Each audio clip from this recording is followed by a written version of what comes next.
안녕하세요. 김원준입니다. 유일호 경제부총리가 어제 경제관계 장관회의에서 최근 중국의 경제보복 조치에 대해 사드 때문이야 말할 수 없다고 했습니다. 중국 정부가 사드 때문에 경제보복을 하는 거라고 명시적으로 밝힌 것이 없기 때문에 사드 때문이라 단정할 수 없다는 겁니다. 바본가요? 한편으론 그렇게 말할 수밖에 없기도 했겠다 싶습니다. 무슨 대책이 있어야죠. 정부가 그동안 해왔던 말들은 한마디로 설마 중국이 보복을 하겠어? 이게 전부였죠. 그러니 보복에 대한 대응 시나리오도 없고 그렇게 아무 준비도 없었으니까 상황이 발생해도 할 수 있는 거라고는 그게 사드 때문이 아니라고 혼자 우기는 것밖에 없었던 거죠. 이런 정부의 박 대통령의 능력에 최순실의 이권이 이 나라를 운영해왔다는 걸 생각하면 숨이 턱 막힙니다. 내일은 그렇게 막혀왔던 숨통이 탁 터지는 날이길 진심으로 바라봅니다. 이것은 생각이었습니다. 시사인의 김은지입니다. 네. 어제 이어 사드 얘기를 잠깐만 하면 저희가 몇 달 동안 탄핵 얘기만 했기 때문에. 네, 최순실 씨 이야기요.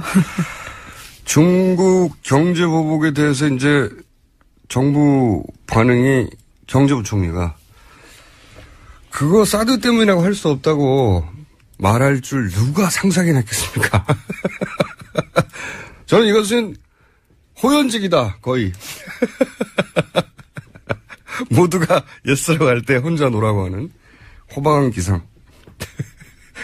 이런 말을 할 줄 몰랐어요. 이렇게 진짜로 말했단 말이죠. 그렇게 단정할 수가 없다. 저는 정부가 용무가 마땅하다고 생각하는 게 사드 관련해서 그동안 안 한다고 하다가, 안 할 거라고 중국이 하다가. 무역보복을 하지 않는다고요? 실제로 이제 보복이 막 들어오고 롯데 같은 경우는 이제 20개가 넘었잖아요. 영업정지가. 예, 중국에서요. 예. 처음엔 서너 개로 시작하더니 20개가 넘었어요. 근데, 그래서 정부가 제일 먼저 얘기했던 대응이 뭐냐면 WTO 제소예요. 네. 예. 세계무역기구. 이게 거짓말이거든요, 거짓말. 어떤 의미의 거짓말이냐면 어제 헌재가 인용하면 국제사법재판소로 가겠다고 했던 수준의 거짓말이에요. 그게 국제사법재판소는 국가 간 분쟁 다루는 데라서 헌재 판결하고 아무 상관이 없다고 받아주지 않는다고 했잖아요. WTO는 이 군사 안보 문제는 예외로 한다고 하고 있어요. 모든 경제조약이 그래요, 원래. 그러니까 WTO로 이 사드 문제를 풀 수 없는 겁니다. 원천적으로. 그러니까 중국이 내린 조치, 자체적으로 내린 조치잖아요. 그게, 우리 안보 때문에 그랬다고 하면 그걸로 끝이에요. 그 FTA도 마찬가지로 경제조약들이 기본적으로 다 똑같아요. 이런 경제조약들은, 돈 문제잖아요. 돈 문제 이전에 이건 우리나라 군사 안보의 문제야. 그럼 예외조항이에요, 다. 말이 안 되는 거고요. 게다가 중국이 롯데 영업 정지시킨 게 다 자기들 국내법 기준이잖아요. 소방법. 화재, 예, 그런 것들이죠. 이건 모든 나라가 마찬가지지만 그런 걸 엄격하게 적용하면 사실 우리나라에도 걸릴 업체도 많습니다. 다른 나라 다 마찬가지거든요. 그렇게 한 거예요. 그러니까 자기 나라 법을 엄격하게 적용한 거란 말이죠. 이걸 어떻게 WTO로 풀어요.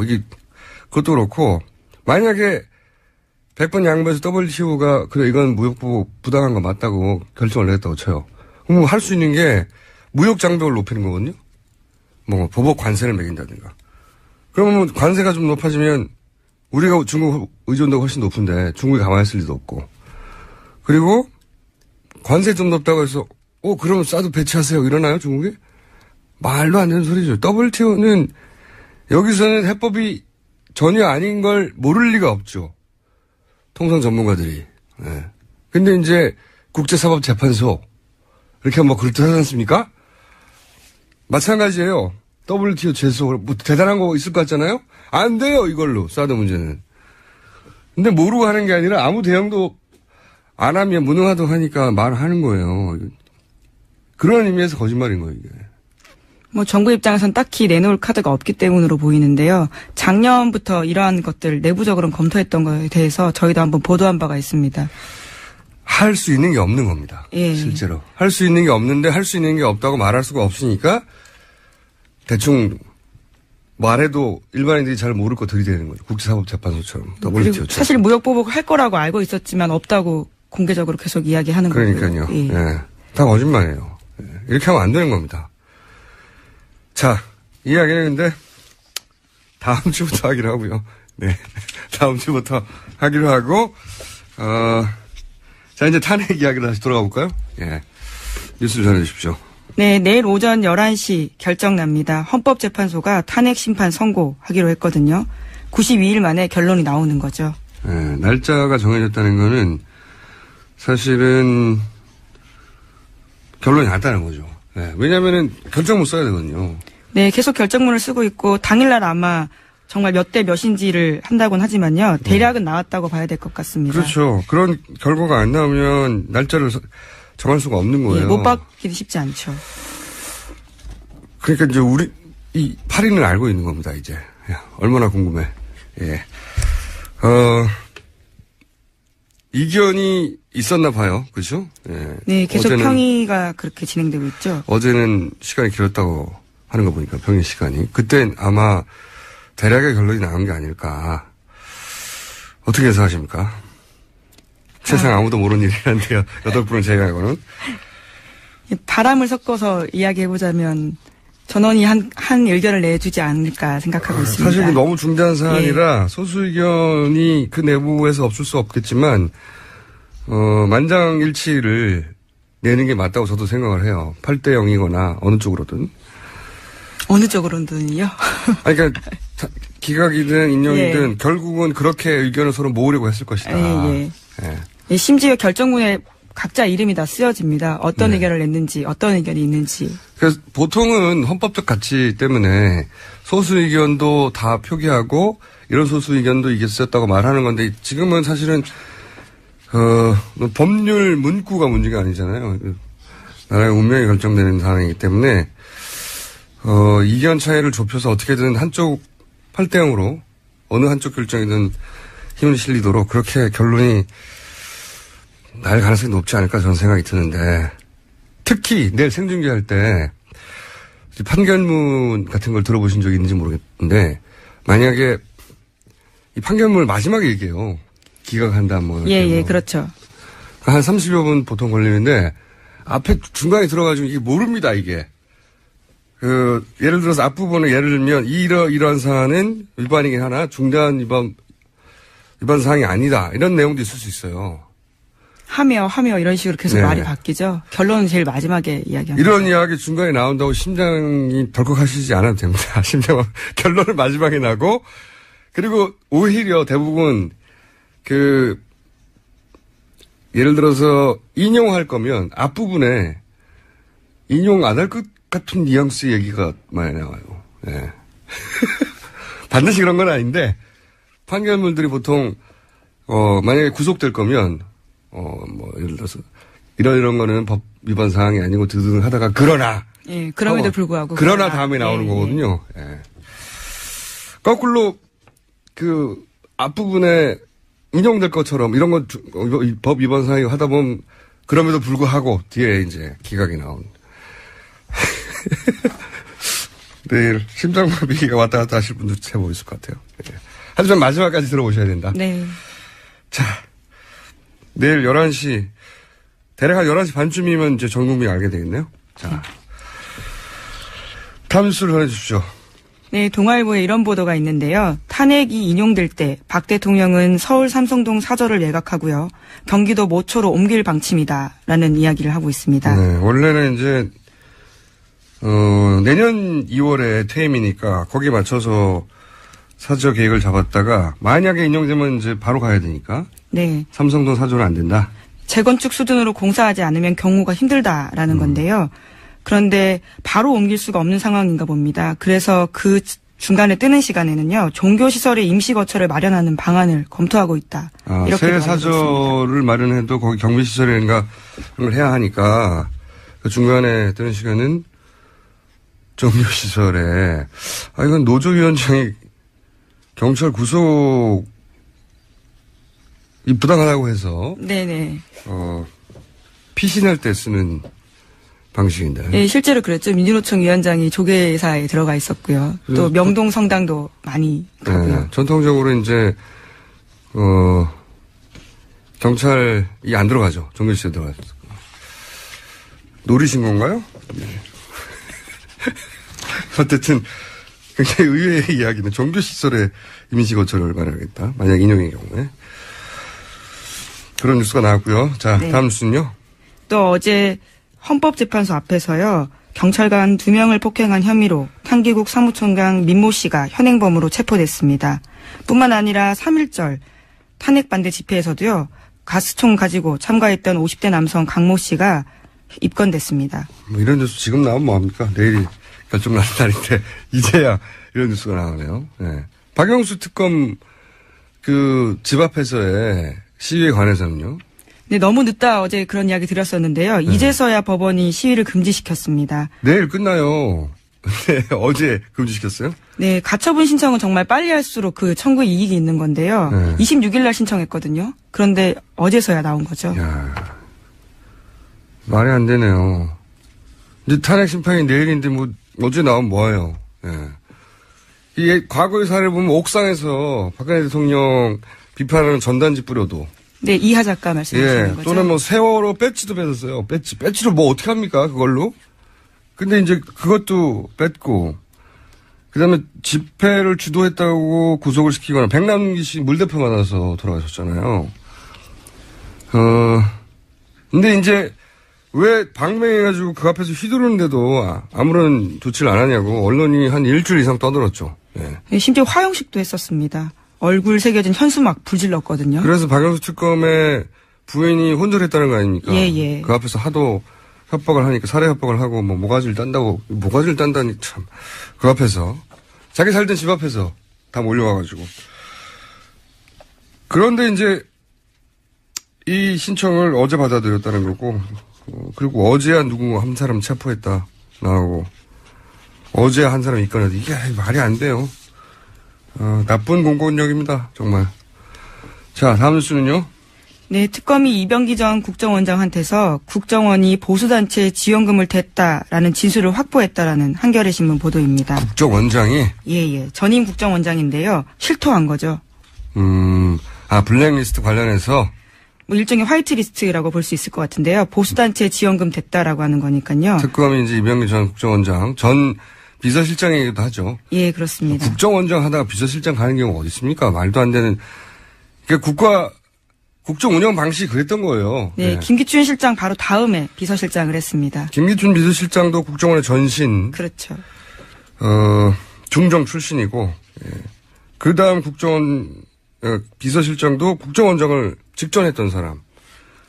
그만큼 이제 국정 운영의 방식이 그랬던 거죠. 국정원을 장악하고 국정원을 통해서 국가를 운영하라고 했던 거죠. 그게 명백히 드러나는 거고. 더군다나 이병기 전 국정원장이나 전 비서실장은 사실은 다시 정치를 하면 안 되는 사람이에요. 이분은 과거 이되게 활용해요. 그 총 쏴달라고 했던 총풍. 네, 1997년에 있었던 일이죠. 네, 그때 이분이 실무 책임자였거든요. 그런 일이 있었어요. 네, 북한에다 돈 주고 총 좀 쏴달라고. 네. 그래야 이해찬 후보한테 유리하다고. 실제 그런 일이 있었고, 생각해보면 참 업처구니 없는데, 맨날 그때 당시 상대가 김대중 전 대통령 후보였지 않습니까? 97년이었으니까. 김대중 후보를 빨갱이라고 해놓고 자기들은 거래하고 있었던 거예요. 야. 그리고 그 이후에 또 그 다음 선거 때, 다음 선거 때 이해창 후보가 나왔던, 그때는 이분이 또 차태기 아시는지 모르겠는데, 돈을 사과 박스에 넣어서 차 트렁크에 들고 간 게 아니라 트럭째로 그냥 차떼기로 했다라고. 예. 그랬던 사건에 두 사건 모두의 실무 책임자였어요. 예. 이러면 안 되는 거죠. 다시 등장하면. 근데 대통령의 비서실장으로 그리고 국가정보원장으로 복귀했던 이정권 하에서 그분이 이제 특검에서 보수단체 국가정보원이 돈을 댔다. 국정원이. 예. 그러니까 국정원이 이런 걸 인정한 건 처음이에요. 네. 좀 더 구체적인 진술을 보시면요. 이렇게 이야기합니다. 우리와 뜻을 같이 하는 단체에 대한 지원은 예전부터 해오던 일이다. 기조실장한테 보고받았지만 계속 그런 지원이 있어왔기 때문에 국정원장이 굳이 터치할 입장이 안 됐다. 라면서 시인을 한 건데요. 국정원장이 왜 터치할 입장이 안 됩니까? 자기가 결정하면 되지. 하지 말라고. 네. 어쨌든 그러면서 지원이 있어 왔고 그리고 본인이 있는 기간에도 계속 지원이 됐다는 말을. 예, 심지어 이런 말도 합니다. 지금도 하는 것으로 알고 있다. 다만 상세한 지원 내역에 대해서는 말하기 어렵다라는 거죠. 그러니까 지금 소위 이제 태극기 집회라고 본인들은 부르는 친박 집회, 최근에 친박 집회들의 국정원에 자금이 들어갔을 개연성이 있는 거죠. 네. 네, 얼결에 내부 고발자가 되신 겁니다. 얼결이 아니고 생각하고 했을 거예요. 본인 빠져나가려고. 다음 정권에서 반드시 수사해야 될 내용이라고 봅니다. 국정원이 왜 이들 단체에 돈을 대요? 뭐 현재 지금 검찰 특수본으로 넘어가 있긴 한데요. 잘할 수 있을지는 여전히 의구심을 많이 사고 있긴 합니다. 여하간 이런 의구심은 있어 왔는데 이건 전직 국정원장이 직접 얘기한 거죠. 이제 돈 준 것 같다고. 네, 굉장히 힘 있는 진술입니다. 참네. 그러니까 이런 말을 하는 사람들을 음모론으로 몰면 안 되는 거예요. 이제 국정원장이 직접 얘기했으니까. 다음 순요. 네, 또 특검이 국정원에 대해서요. 블랙리스트 명단 만들어서 문화체육관광부에 내려보냈다라는 진술도 확보했다라는 건데요. 블랙리스트에 국정원이 개입했다라는 거를 확인했다라는 거죠. 국정원 직원이 이 사실을 진술했고요. 또 관련 문자도 확보했다고 합니다. 그러니까 특검은 블랙리스트에는 청와대 그리고 국정원이 다들 개입해서 만든 거다라고 보고 있는 거죠. 그러니까 국가 운영을 그렇게 한 겁니다.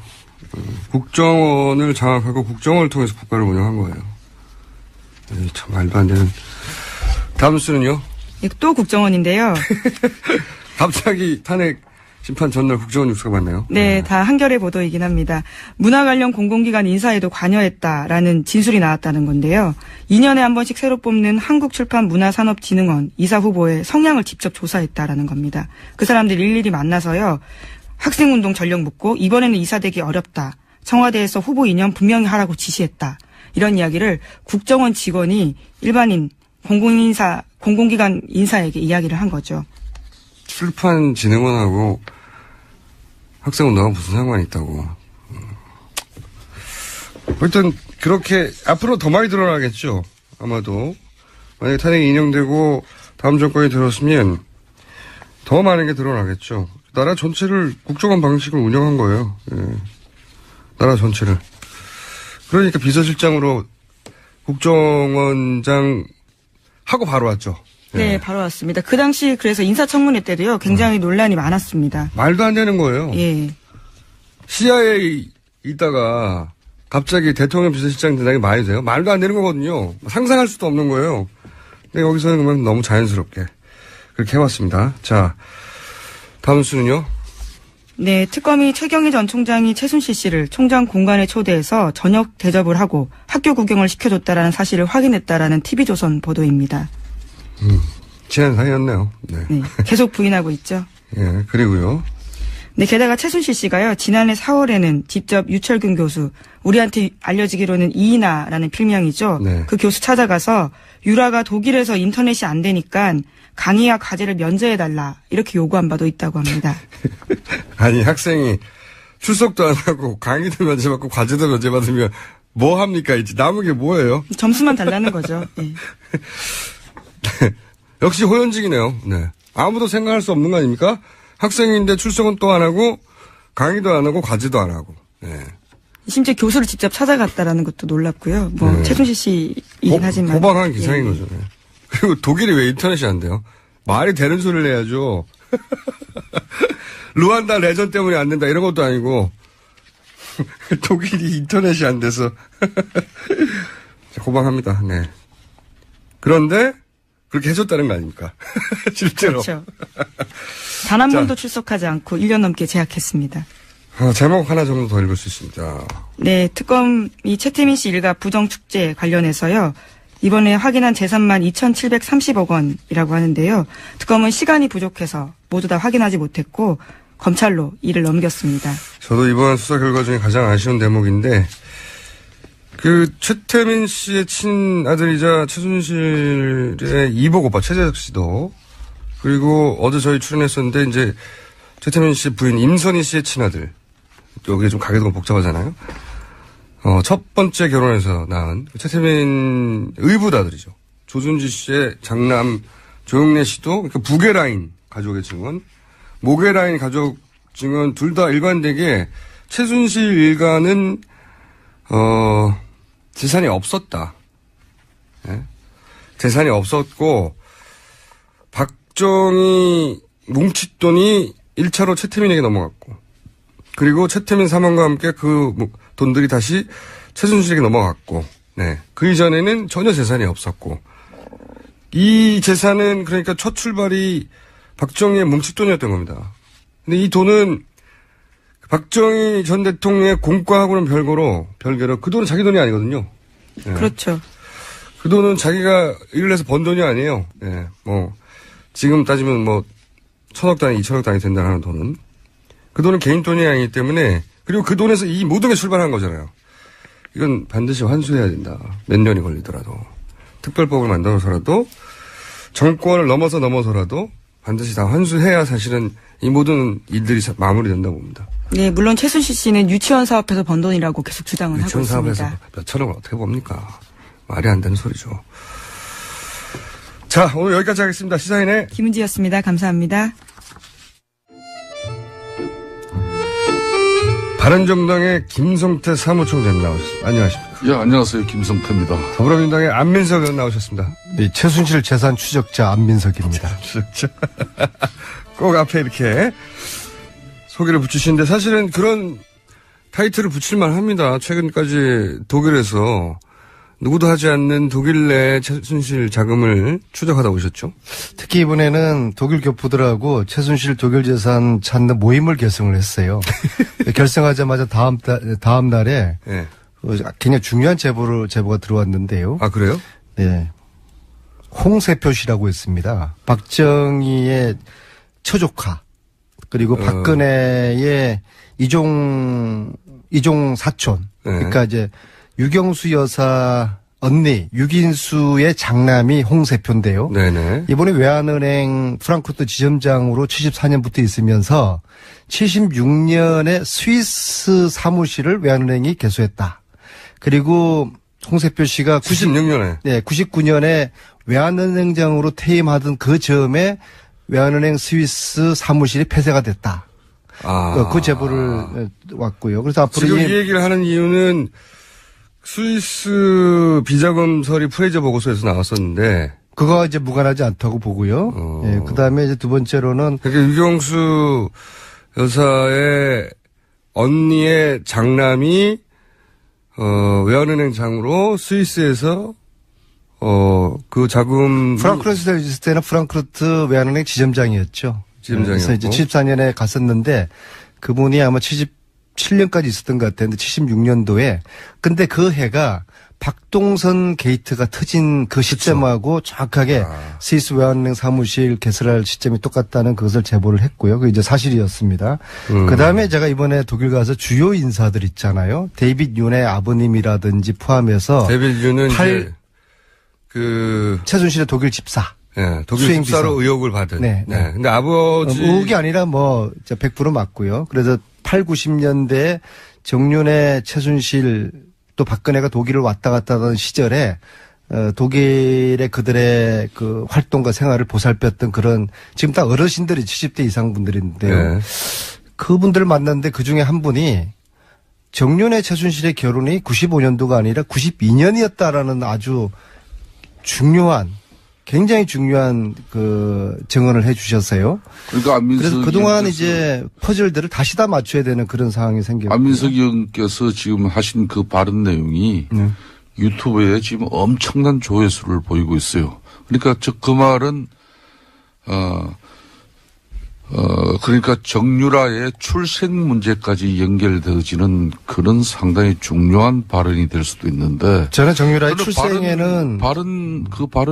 그 근본적인 그렇게 발언한 취지는 뭐죠? 저는 정유라의 출생 비밀이 있다면 그거는 전혀 관심이 없고요.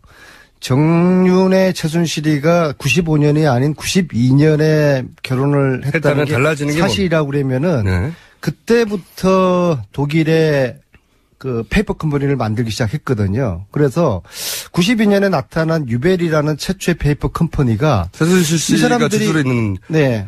이 사람들이 페이퍼 컴퍼니입니다. 예. 최순실 정윤회 함께 이름이 올라와 있죠. 네.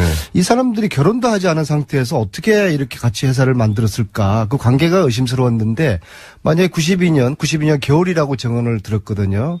그때가 결혼한 게 사실이라고 하면은 이것은 최순실 독일 은닉재산의 퍼즐을 맞추는데 새로운 조합들이 그러면 그 은닉재산을 독일의 페이퍼 컴퍼니 형태로 감추기 시작할 때 그 모든 작업들을 정윤회 씨와 같이 했다? 그렇죠. 재산을 함께 회사를 함께 만든다는 거는 그 관계가 남남 관계는 안 되지 않습니까? 이미 이제 95년에 부부였다는 거 92년에 부부였다는 건 틀리고요.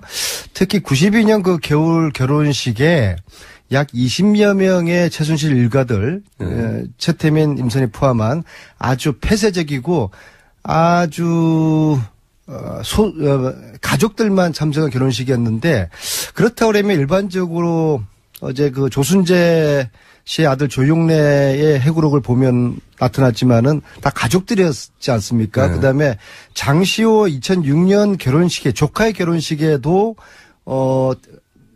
커트칼 테러 당한 상태에서도 박근혜 의원이 그 결혼식까지 갔는데 최순실의 2012년 결혼식장에는 박근혜 92년 박근혜 대통령이 당시는 야인이었지만은 네. 박근혜 대통령이 없었다라는 것이 이분의 정언인데 92년에 결혼 그리고 그 결혼식에 박근혜 대통령이 참석하지 않았다는 이런 것들은 전체적인 90년대 그들 관계에서 좀 새로운 퍼즐들을 만들어야 되는 그런 걸 암시하는 거죠. 그래서 말이에요. 이 부분이 지금 아주 중요한 부분인데 네.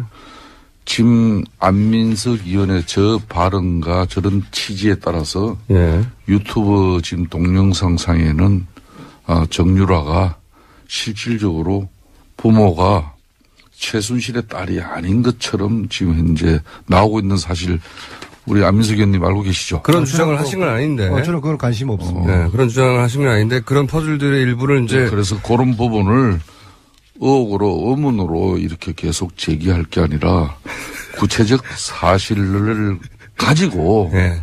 고발 나가라는 언론이나 막 이런 방송을 통해서 그런 입장이 나온다면은 지금 가짜 뉴스 시대에 얼마나 국민들이 지금 피해를 당하고 아니 있습니까? 공장장 네. 정유라가 최순실 딸 아닙니까?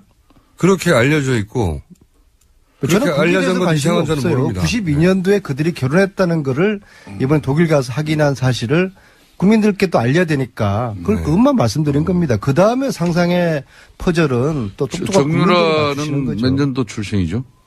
정유라는 현재까지 알려지기로는 최순실 정윤회가 95년에 결혼했고 그 이듬해인 96년에 정윤회가 태어난 것으로 그렇게들 지금 알고 있고 실질적으로 정윤회는 지금 정유라는 96년생으로 지금 돼 있죠. 출생신고가 그렇게 돼 있어요. 그 안민석 의원은 대체로 그 정유라의 출생 연도를 인정을 하지 않는 그런 측면이 많은데. 이 아침에 그거는 무슨 이유에서 그런 거죠? 남의 출생 가지고 이야기할 거 아니고요. 내일 탄핵 인용되느냐 마느냐 국민들 관심이 있는데 넘어가시죠. 근데 제가 말씀하신 것 중에 92년에 처음으로. 안민석 의원의 주특기가 딱 조기까지예요.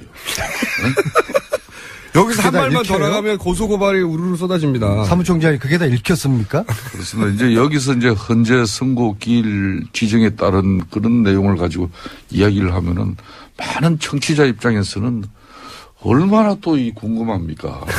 궁금합니까? 아니, 내일 인용은 8대 0으로 날 수밖에 없고, 왜냐하면은. 의원님, 잠깐 넘어가기 전에. 네, 독일에 가신 이야기 중에. 정유라가 그러면 최순실 딸 맞는 거죠? 내일 탄핵 인용 이야기를 해야죠. 네. 두 분이 서로 보내시려고 그러는 것 같은데. 자, 저도 사실 그건 궁금하지 않고, 제가 궁금한 건 92년도에, 처음으로 페이퍼 컴퍼니 만들잖아요. 네. 정유라, 그러니까 최순실 씨 이름이 거기 들어가 있어요. 페이퍼 컴퍼니가. 그리고 나서 찾아내신 페이퍼 컴퍼니가 꽤 많지 않습니까? 네.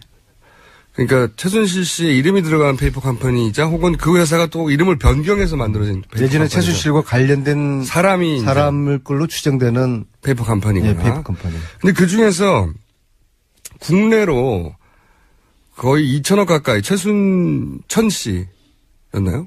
네, 동생 최순천의 회사로 그 페이퍼 컴퍼니로 추정되는 곳에서 국내로 2천억 정도 투자된 게 있지 않습니까? 그 퍼펙트 인베스트먼트라는 네덜란드 회사가 예. 홍콩을 통해서 최근에 2천억이 예. 서동범 최순천의 남편이 운영하는 그 회사는 그 아동복 그 유명한 회사죠. 그게 뭐 알려져 있는 회사인데 그 2천억을 투자받았어요. 2천억이 이제 들어왔는데요. 예. 그래서 그 2천억을 네덜란드에 있는 회사가 우리나라에는 아동복 회사에 2천억을 꽂았다는 걸 엄청난 거란 말이죠. 그게 좀 이상해서요. 그래서 찾아오셨나요? 이번에 이제 독일에 간 김에 그 네덜란드 그 회사를 찾아서 갔어요. 그 회사가 네. 온전한 회사인지 과연 그런 정도의 투자를 할 만한 규모를 가진 투자 회사인지 2천억을 투자하려면 엄청난 회사야 되는데 딱 갔더니 프랑크푸르트에서 한 400km 떨어져 있는 곳인데요. 완전히 네덜란드 외곽에 아주 그 숲속이에요. 숲속. 숲속. 네? 아주 숲속에 그냥 집 한 채 달랑 있는데 그 회사 사장을 만났는데요. 본인이 그런 투자했다는 사실도 모르고요. 또 한국에 한국에 아무런 지인도 없다고 하고 그럼 중국에는 지인이 있느냐? 뭐 상해 근처에 아는 친구 한 명 있다고 그러고요. 네, 홍콩을 통해 들어온 거죠. 그렇죠. 네. 그래서 참 그 이상하다는 그런 이제 생각을 했는데 2천억을 투자한 어마어마한 회사인데 갔더니 숲속에 조그만 집 하나 있는 거예요. 근데 이 돈들이 어떻게 형성됐을까? 여러 가지 이제 그 의심스러운 정황들이 있는데 결국에는 저희들이 그 주진우 기자랑 같이 갔는데요. 저희들이 수사권이 없지 않습니까? 네. 그래서 특검법을 만들어서 70년대부터 최순실 재산을 추적을 하는 그런 조사위원회를 만들어서 수사권을 주고 그래서 거기서 발견되는 불법 은닉 재산들이 있으면은 한 푼도 남김없이 몰수하는 최순실 재산 몰수법이 필요한 것이고 이 최순실 재산을 몰수하겠다는 후보를 저는 지지할 것입니다. 다 몰수하자고 그러면 어떠시려고요? 모든 후보들이 그러면은 뭐 몰수하자고 하면. 그러면 지금 있는 분들 다 지지하죠. 뭐. 근데 그 중에 한 분이 지난 며칠 전에 저에게 전화를 다른 일로 공약, 교육 공약 관련된 뭐 저한테 물어볼 게 있다고 질문을 하시면서 그 이야기를 하던 중에 제가 이 최순실 재산 몰수 제가 독일 갔다 온 그 다음날 전화를 저한테 주셨더라고요. 그래서 이 재산 몰수해야 되는데 이것은 특별법 없이는 독일 검찰하고 공조가 힘들다. 그리고 독일 말고도 헝가리, 스위스, 오스트리아도 있는 것 같다. 그러니까 그분이 저한테 제게 약속을 했어요. 그래서 그분을 지지를 지금 하려고 그럽니다. 별로 중요한 얘기 아닌 것 같고요. 최순실 재산 특별법. 네, 그건 중요한 얘기고요. 예. 자, 이제 혼자 충분히 얘기하셨죠? 네. 네. 얘기하셨고, 이제 김성태 의원님이 그 얘기를 하셔야 될 것 같아요. 헌재 심판을 하루 앞둔 바른정당의 심정. 예. 의원님 요즘 잠 잘 주무십니까? 사실상 작년 12월 국회가 대통령 탄핵 소추를 하고, 예. 잠 제대로 잤다 그러면 뭐 제대로 된 국회의원은 아니겠죠. 근데 그 탄핵 결정에 따른 끝까지 책임을 지는 그런 자세와 마음가짐은 국민들에게 상당히 중요할 것 같아요. 다른 정당은 탄핵 결과가 어떻게 되든 정당으로 살아남을 것 같은데 바른정당은 탄핵 결과에 따라서 뿌리치 흔들리지 않겠습니까? 그렇습니다. 바른정당 같은 경우는 만에 하나 탄핵이 기각된다면은 국회의원직을 사퇴하겠다고 했지 않습니까? 네, 당도 해체하겠다고.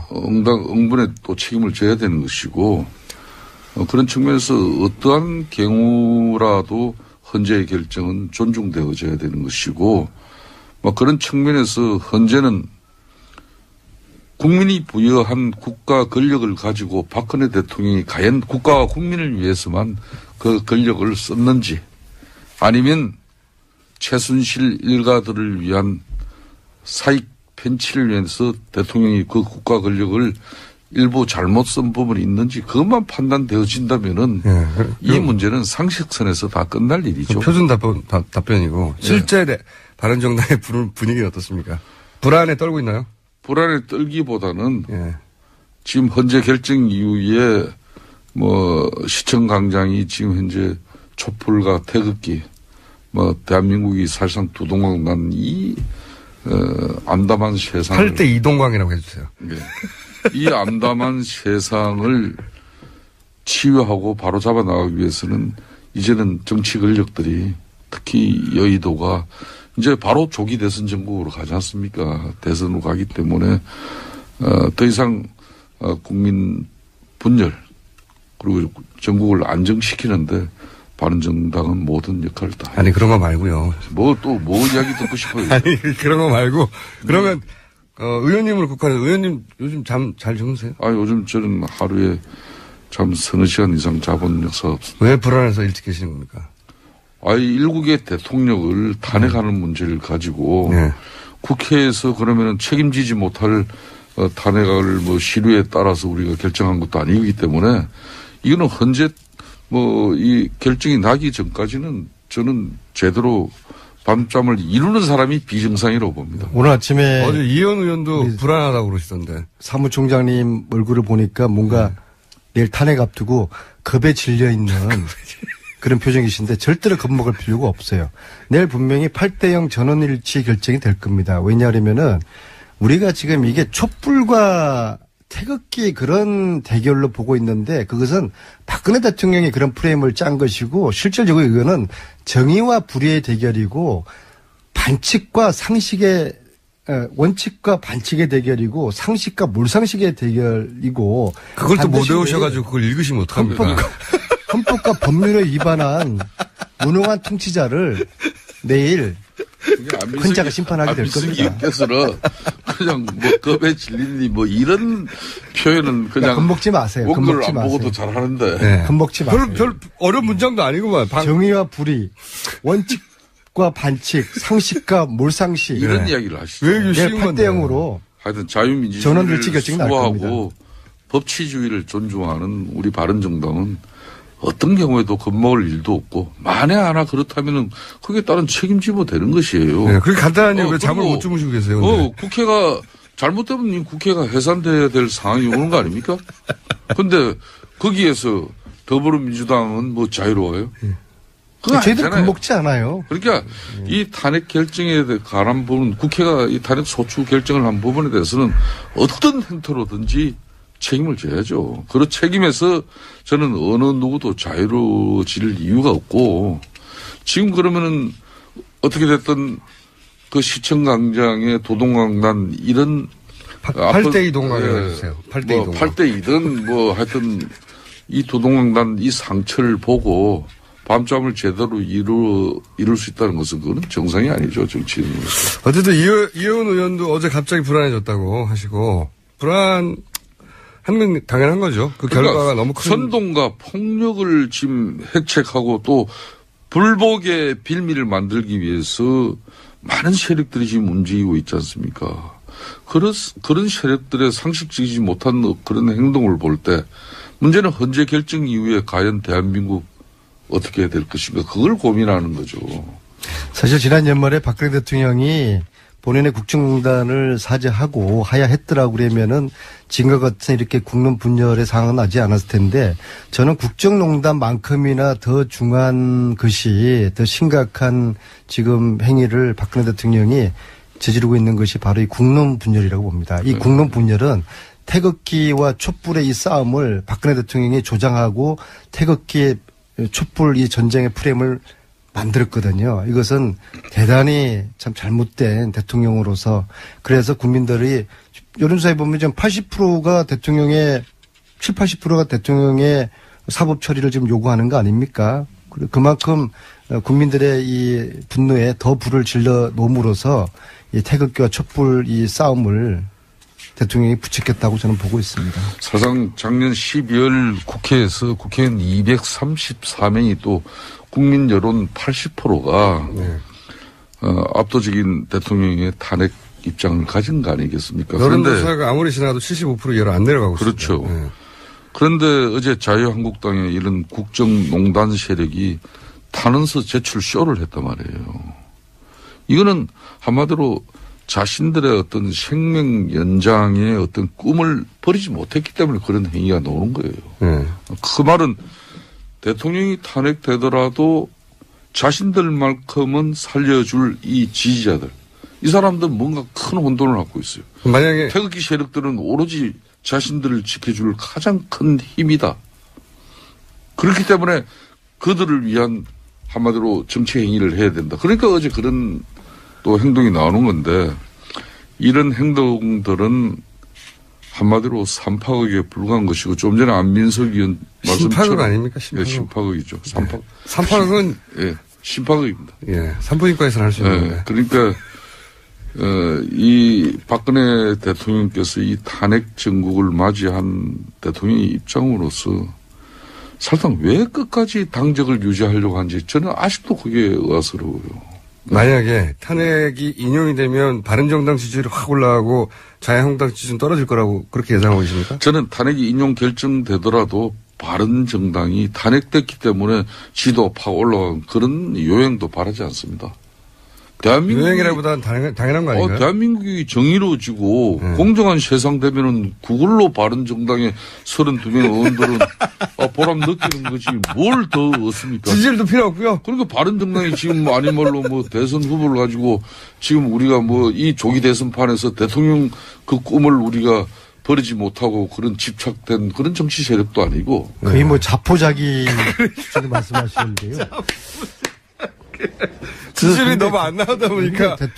대통령을 포함한 국정농단 세력들이 네. 인용에 대한 그런 예측을 할 겁니다. 그럼에도 불구하고 그 결과를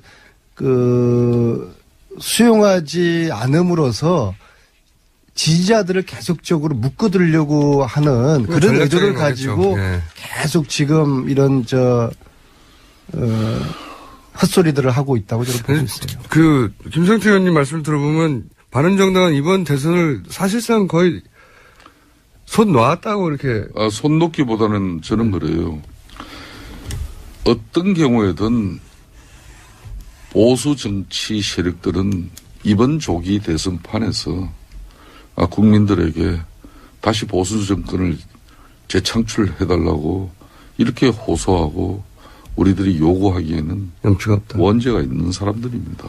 그 원죄가 있는 사람들 중에 그래도 대한민국이 최순실 같은 그런 정말 형편없는 사람에 의해서 박근혜 대통령이 국가가 국민이 부여한 그 권력을 가지고 그렇게 잘못 쓰여질 때 그 친박 측근 세력들이 당을 장악하고 대통령이 분명히 잘못되어 가고 있는데도 말 한마디 못하는 그 당이 싫어서 뛰쳐나온 사람들이에요. 굉장히 상식적인 말씀이신데. 제가 오늘 이렇게 정리하겠습니다. 네. 그렇기 때문에 우리 자신들이 그렇다고 뛰쳐나왔다고 해서 그 책임을 완전히 우리는 없다 할 수 없는 거예요. 네. 그렇기 때문에 그게 걸맞는 정당으로서 앞으로도 그러면 지지율이 막 올라가면은 필요 없다고 막 지지율 깎아달라고 그러실 거예요? 아니죠.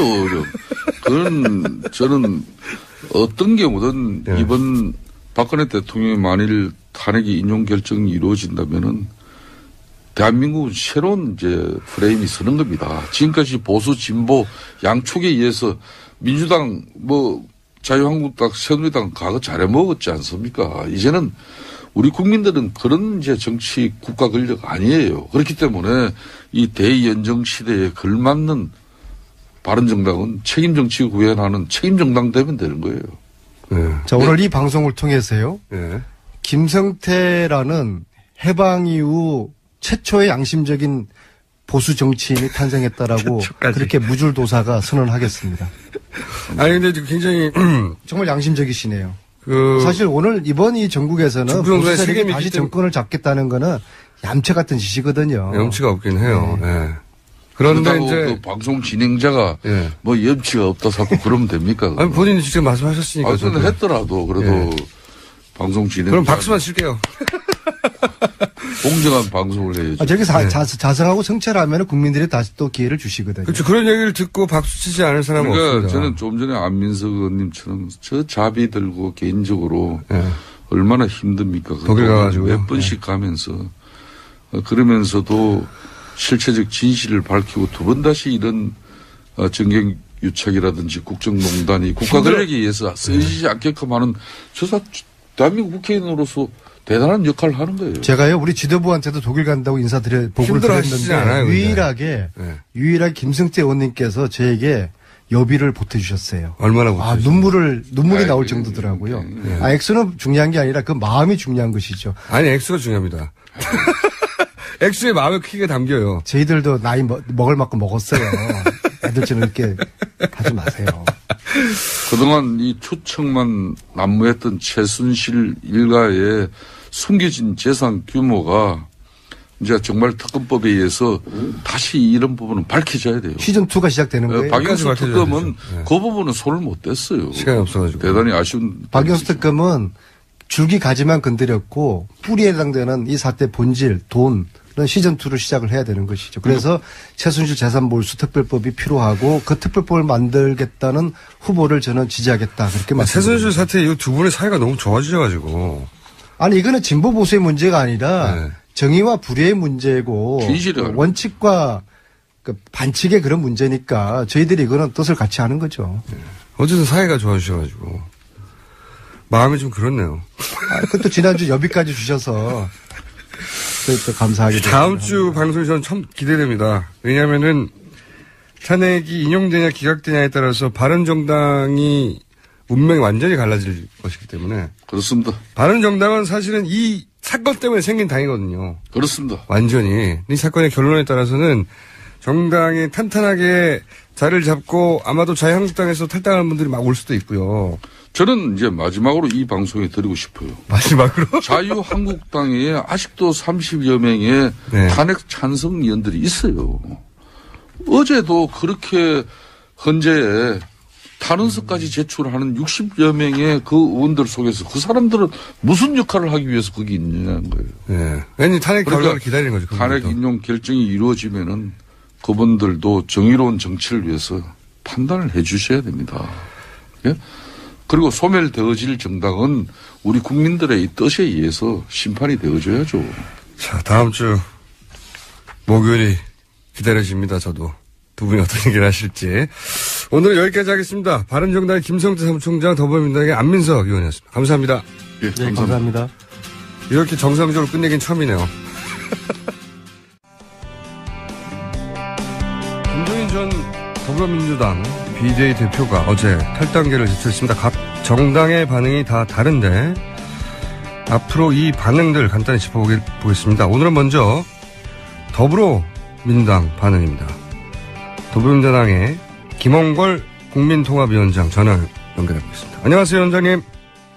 예, 안녕하세요. 네, 우선 이 탈당에 대한 기본 입장은 어떠십니까? 이건 100% 제 개인 입장인데요. 네네. 그러니까 안타까운 일이긴 하지만 네. 당에 대해서 전혀 애정이 없으신 것 같고 우리 당과는 전혀 다른 생각을 하시는 분이기 때문에 예. 어쩔 수가 없다 하는 거죠. 기본적으로. 예. 당 대표고 비례 2번이면 남자 1번인데요. 사실상 남자 1번 비례대표 나간 거죠. 예. 그렇죠. 어쩔 수가 없다. 당과는 다른 생각을 하기 때문에 이게 이제 기본 입장이신 거고. 그렇죠. 네, 근데 탈당의 이유가 경제민주에 대한 의지가 전혀 보이지 않기 때문에 본인이 할 일이 없다. 이런 이야기를 했거든요. 저는 그분이 도대체 경제민주화에 대해서 지금까지 무슨 노력을 하셨는지 구체적으로. 당내에서. 예. 그동안 길게 봐도. 네. 그래서 이해를 할 수가 없고요. 경제민주화가 안 되고 있는 것이 이제 박근혜 정권과 정부 여당 측의 문제인데 그쪽에서 반대해서 그런 것인데 그 사람들과는 치열하게 싸우지 않고 당 내의 사람들하고만 싸우려고 하니까 앞뒤가 안 맞는 거죠. 그리고 이분이 이제 말씀하신 걸 좀 번역을 해야 되는데 항상 경제민주화를 하겠다는 정치인을 내가 밀어주겠다 그렇게 말씀하시잖아요. 네네. 근데 이분에게 경제민주화란 본인의 사유물입니다. 경제민주화는 김종인이다. 이게 있어서. 경제민주화는 오로지 본인만 할 수 있다. 이런 의미입니까? 그렇죠. 일종의 오만과 독선이죠. 그래서 김종인을 모셔다가 높이 받들을 그런 정치인을 도와주겠다. 그 뜻이 되는 겁니다. 그렇게 이해하시고요. 자, 영입 과정도 잘 아시는 것으로 알려졌는데 당시 비대위원장으로 영입되는 상황, 좀 설명해 주십시오. 어떤 상황이었습니까? 내부에서는. 뭐 제가 속속들이 다 아는 것은 아니지만, 네. 분명한 것은, 이제 뭐 그런 말씀 하시잖아요. 아, 모셔와놓고선 푸대접했다 이런 식으로. 네네. 근데 전권을 드렸고, 뭐, 비례대표도 드리고 했으니까 푸대접이란 말이 안 되고, 예. 그러면은 이 사람이 문제가 있다면 당신들이 데려올 때 잘못 판단한 거 아니냐 이렇게 말씀하신 분이 있는데 그 말은 뭐 어느 정도 인정해야 됩니다. 판단을 잘못한 건 있죠. 예. 그런데 그 당시 이제 좀 급박한 상황이었고 네. 또 이분이 영입의 1순위가 아니었다는 거예요. 애초에. 제가 아는 것 바로만 해도 예. 이분보다 먼저 제의를 받으신 이 사회 원로들, 훌륭하신 분들이 한 4분 정도는 됩니다, 최소한. 예. 근데 그분들이 다 이제 연세도 많으시고, 정치 일선에는 나가실 생각이 없다고 고사하셨기 때문에, 예. 이분한테 차례가 온 거예요. 예. 푸대접이라고 할 때 한 가지는 저도 동의가 안 되는 것은 사실 정당의 공천권을 선거 기간에 준다는 것은 다 주는 거거든요. 생사여탈권은. 그렇죠. 예, 그건 푸대접이라 할 수 없고. 그런데 이제 또 한편으로는 이런 표현을 씁니다. 측근들을 통해서 은혜를 모른다. 이런 표현을 쓰는 이유는 아마도 총선의 승리에 김종인 전 대표가 상당 정도 기여했는데 그걸 인정해주지 않는다. 이런 불만 같거든요. 이 대목에 대해서는 그럼 어떻게 생각하십니까? 좀 전에 이제 좀 경제민주화에서도 말씀드렸지만 네. 본인이 스스로를 좀 과대평가하는 경향이 있고 예. 제가 경험한 바로는 그 당시에 뭐 호남 같은 데서는 결정적으로 그분이 안 좋은 영향을 끼쳤거든요. 구체적으로 어떤 나쁜 영향을 끼쳤죠, 호남에? 그러니까 현지에서 가서 보니까 예. 민심도 안 좋고 예. 뭐 당 선거운동 하시는 후보나 간부들 중에도 제발 저분 호남 좀 못 내려오시게 해달라고. 아, 그런 얘기가 있었어요? 하소연을 하는 분들도 있었고요. 예, 그리고 또 선거 2, 3일 전에 제가 들은 바로는 네. 당시에 여론조사가 굉장히 안 좋게 나왔지 않습니까? 네. 그래서 막 그 보고를 받으시고는 아이고 이거 실패구나. 우리 완패하겠구나 이러고 거의 짐 싸실 준비를 하셨다는 거예요. 아, 내부적으로는 그랬었다? 예, 그러면은 자기가 이 선거 지휘를 한 게 효과적이었고 이길 거라고 생각했다면 그렇게 했겠습니까? 선거 결과가 나온 다음에는 본인이 이길 줄 알았다는 식으로 말하는데 그게 아니었다는 건가요? 그렇죠. 전혀 그렇지 않죠.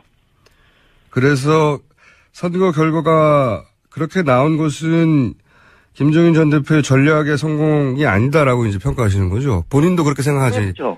실패할 거라고 생각했었고. 성공했다면 그러니까 지역구에서 많이 당선된 것은 사실상 정부 여당 박근혜의 실망한 표가 반사이익으로 온 것이고 네. 생긴 지 얼마 되지도 않은 이 국민의당에게 우리보다 훨씬 당세가 작았던 국민의당에게 정당 투표에서 진 것만 봐도 네. 그 당시 당 지도부의 전략이 실패했다는 걸 보여주는 거죠. 그래서 오히려 측근들은 총선이 승리한 것에 대해 은혜를 모른다고 표현하나 실제로 총선 이틀 전쯤에 참패할 거라고 생각하고 짐쌀 준비를 했었던 사람이다. 이렇게 이제 그러니 그런 말 하는 것도 말이 안 된다고 좀 평가하시는 거죠. 예. 예, 그리고 뭐 공당에서 공적인 일을 하는데 은혜니 뭐니 이런 말을 하는 것 자체가 구시대적 사고방식이죠. 알겠습니다. 입장은 충분히 알겠고요. 그러면 진짜로 탈당한 이유는 뭐라고 보십니까? 개인적으로? 지금은 이제 경제민주화를 안 하기 때문이다. 예. 남의 공약을 써준 걸 읽는 사람은 안 된다. 아마도 이건 이제 문재인 전 대표를 의미하는 것 같은데. 뭐 그렇게 표현을 했는데 실제 탈당하는 이유는 그럼 뭐라고 보십니까? 글쎄요. 그분이 그러니까 당 내에서 네. 경제 민주화를 그렇게 하고 싶었다면 같은 당 사람들 또 타당 사람들을 적극적으로 설득하고 다니면서 구체적으로 이런 것부터 하자 뭐 이런 거는 중요하다 이러고 다니셨어야 되는데 그러질 않으셨거든요. 또 이번에도 뭐 촛불 시위 나오고 뭐 이렇게 탄핵 사태가 벌어지면서 뭐 옳고 그런 걸 따지기 전에 뭐 국난이 코앞에 다가온다 뭐 어쩌고 하면서 이 적폐청산이나 개혁을 하지 말고 시끄럽게 하지 말고 대충 덮으라는 식으로 투쟁을 하지 말라는 식으로 말씀하시는데 개혁을 안 하는데 경제민주화는 무슨 수로 합니까? 그러면 이렇게 보고는 시각에 대해서는 어떻게 생각하십니까? 탈당하는 이유가 결국은 본인이 출마하려고 하는 거다. 이런 견해가 있는데. 글쎄요. 그거는 제가 뭐 장담을 딱 뭐다 이렇게 말씀을 하기가 그런데. 뭐 그 가능성도 있다고 보시는 분들이 많죠. 그러니까 이 어느 당에서도 지금 확실하게 자신을 대접해 주지 않기 때문에 그러면 뭐 독자적으로 가보겠다 이런 생각 하실 수 있죠. 알겠습니다. 제가 이제 다른 당의 입장은 다음 시간에 들어볼 예정이기 때문에 다른 당의 입장은 얘기를 하지 않겠는데 이거는 어떻게 생각하십니까? 이분이 만약에 출마를 한다면 그 민주당을 제외한 세력의 묶음을 시도할 공산이 크지 않습니까? 그러니까 민주당하고 지금 겨루고 있는 다른 정당을 묶어서 거기에 대표 주자가 만약에 된다면 이제 싸워야 될 대선에서 라이벌이 되는 거잖아요. 그런 셈이죠. 글쎄요. 그럴 가능성은 전혀 없다고 보는데요. 그것이 성사될 가능성은. 그거는 왜 그럴까요?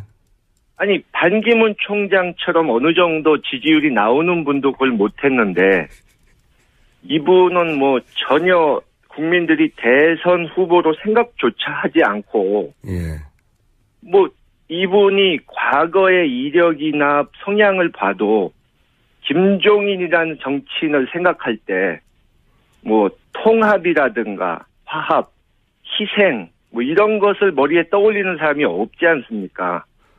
그러니까 내가 다 알고 있다. 내가 최고다.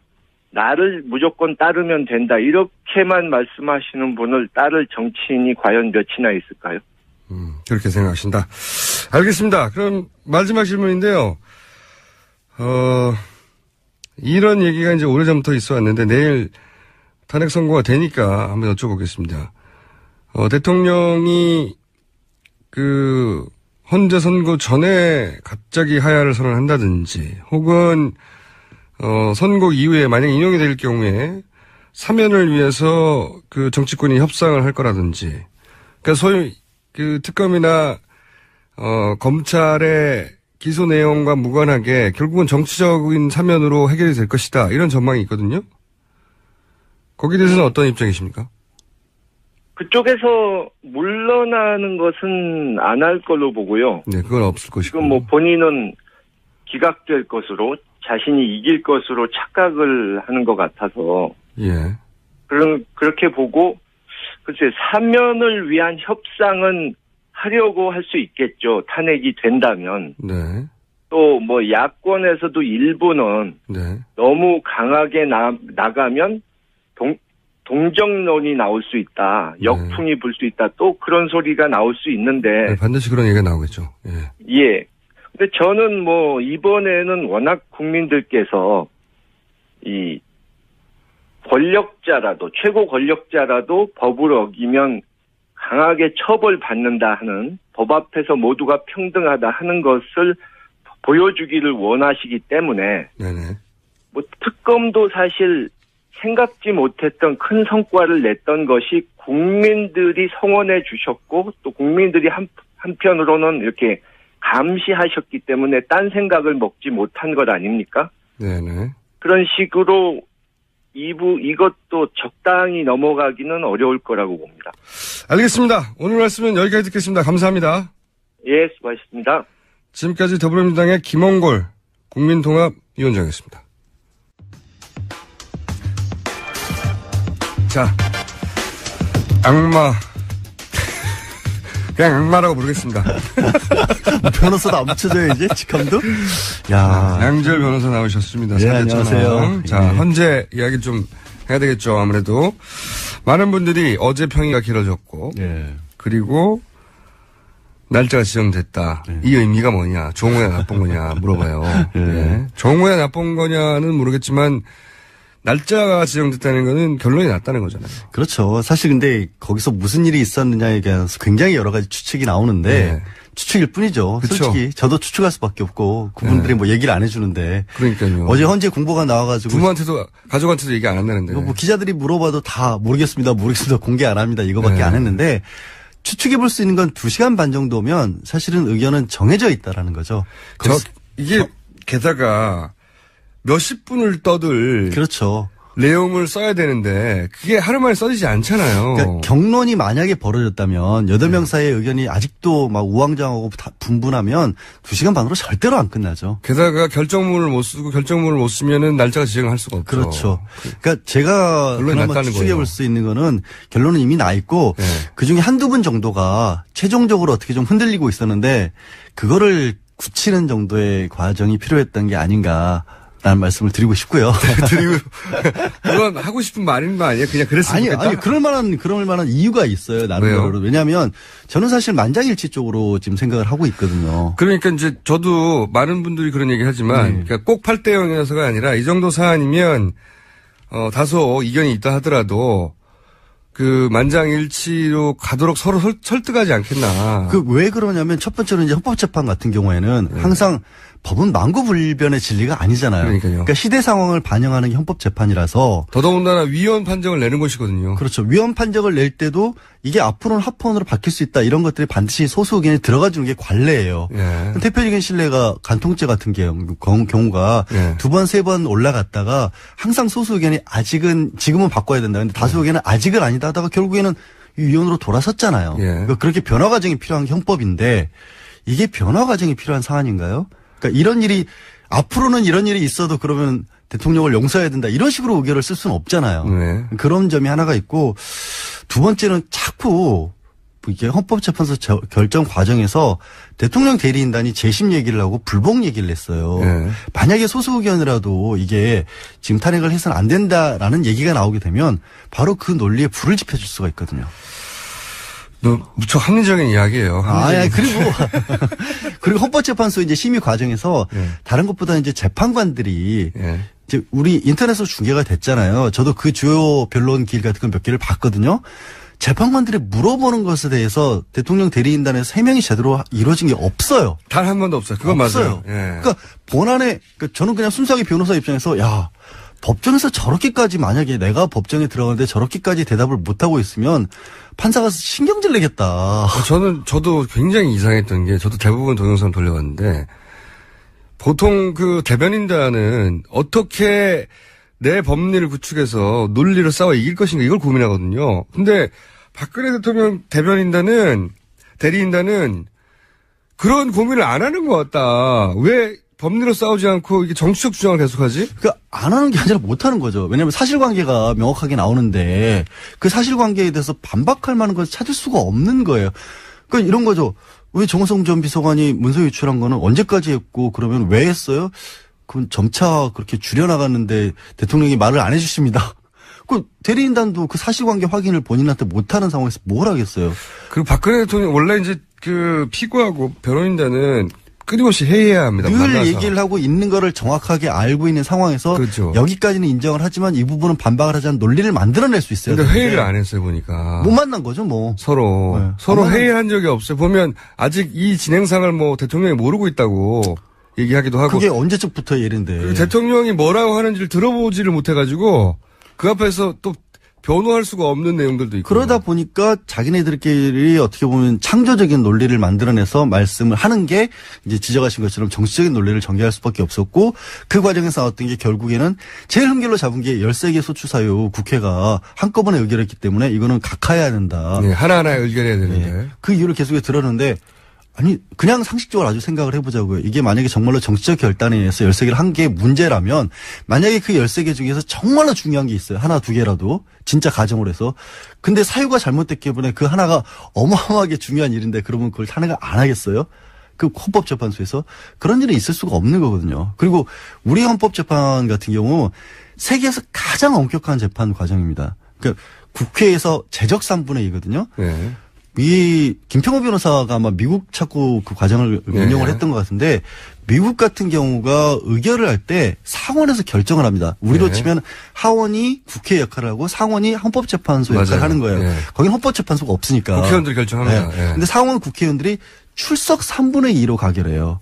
우리는 소추안 국회에서 소추안만 해도 제적 3분의 2가 필요한 거예요. 그리고 헌법재판소 가도 또 9명 중에 6명이 필요한 정도로 엄격한 재판이기 때문에 그런 재판에서 해명조차 제대로 못했다라고 하는 거는 이 재판관들이 볼 때는 이건 뭐 정치적 성향을 떠나서 판사를 냈던 사람들의 기본적인 입장으로서는 법정이 거의 모독된 기분이었을 거예요. 저도 거기까지는 100% 동의해요. 네. 저는 뭔 일이세요? 동의를 해주시고. 아니 저희도 판사들하고 얘기를 좀 물어봤거든요. 예. 저는 이런 일이 있으면 그 해당 분야의 전문가들하고 얘기를 해보는데 그분들이 이제 일관되게 하는 이야기는 재판관들이 열이 받았을 것이다. 예, 그렇죠. 기본적으로. 이 재판을 하자는 거냐 말자는 거냐. 무시하는 거라고 들렸을 것이다. 대부분의 경우에. 판사들이 굉장히 자존심 세거든요.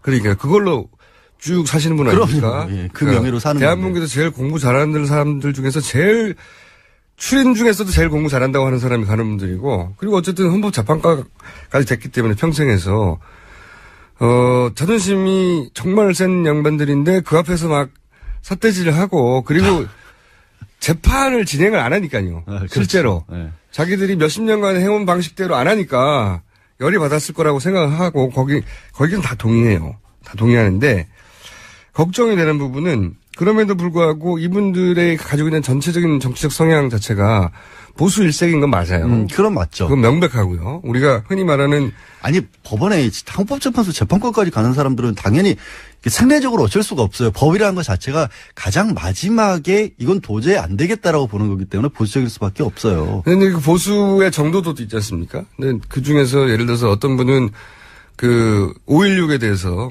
그건 뭐 쿠데타 아니냐에 대해 입장을 유보한 분도 있어요. 네. 그건 굉장히 보수적인 거거든요.